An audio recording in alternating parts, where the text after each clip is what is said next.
HOLA. As some of us may know, the coastal zone is an area where great numbers of human activities demand use of the coastal space, and therefore has a special role in protecting the sea. The environmental health of the coast has a direct influence on the health of the local population and the tourists. Risks and problems facing the coastline will be outlined in this presentation. The public began to understand that we had to have national programs of environmental protection because there was too much pollution, there was killing of endangered species, we were harvesting too many fishes in the sea, and we were damaging the beaches. And those things needed to be corrected. That was about 1965 that all started. So the coastal zone is particularly vulnerable to pollution and damage, both direct and indirect from human activity. The destruction or pollution of habitats that can destroy or drive away dependent species, thus influencing the entire food chain all the way up to us humans. Insufficiently treated wastewaters may contain pathogens, as for example the microbiological contaminants causing hepatitis A or meningitis. Pretty nasty stuff.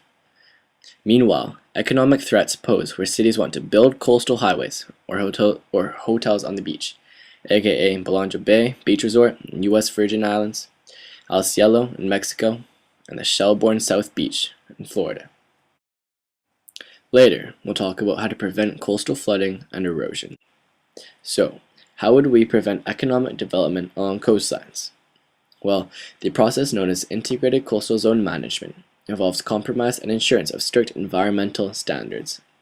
The construction of an industrial complex or a port on the coast may not be compatible with the development of tourism, and may also destroy some valuable protected territory. It is difficult to take into account everybody's demands, though it is of particular importance for powerful businesses to realize that the cheapest option may not always be the most sustainable. But then again, what do they care? The instruments for implementation of the Integrated Coastal Zone Management is the effective enforcement of regulations and environmental impact assessment, which is a method of consideration of all possible environmental effects resulting from a given project or policy. So what are different options to protect against the flooding and erosion of coastlines? There are 5 generic strategies for coastal defense. The first option is inaction leading to eventual abandonment, which is pretty self-explanatory.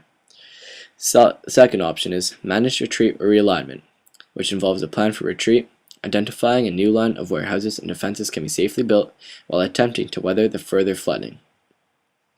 The third option, which is for shoreline protection, is holding the line, whereby seawalls are constructed around the coastlines to obstruct dangerous processes. The fourth option is to move seawards, which is not actually moving towards the sea, but is instead the construction of new defenses seaward of the original ones, such as dunes.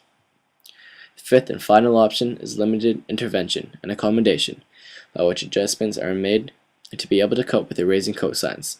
For this, vegetation is a great option. Case study: Coastal Management in Holderness.